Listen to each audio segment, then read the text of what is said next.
Hi everyone, welcome back to my channel. My name is Alam and today I am going to show you how to fix Lenovo laptop automatic turn on problem. As you can see, this is Lenovo IdeaPad 3 and when I lift the screen panel, it turns on automatically. Actually, this is not a problem. This is a Lenovo feature which is enabled. You just need to disable that feature.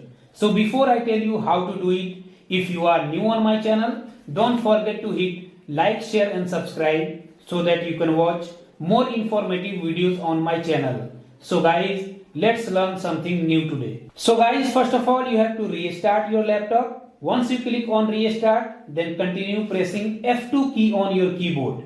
F2 key is boot key. You will enter into setup utility page. On this page, use arrow key and go into configuration section.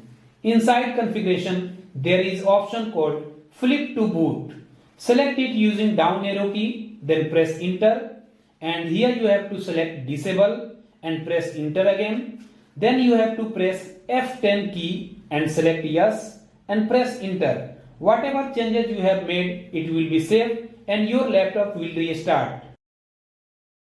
Once it is restart, let me log in and I will shut down my laptop to show you result. Now you can see when I lift the screen panel, it's not turning on automatically because I have disabled flip to boot feature. If you want to turn it on, you have to press power button. So this is how you can disable flip to boot feature in Lenovo laptop. I hope you enjoyed this video. If you found this video informative, don't forget to hit like, share and subscribe. See you in next video. Have a nice day.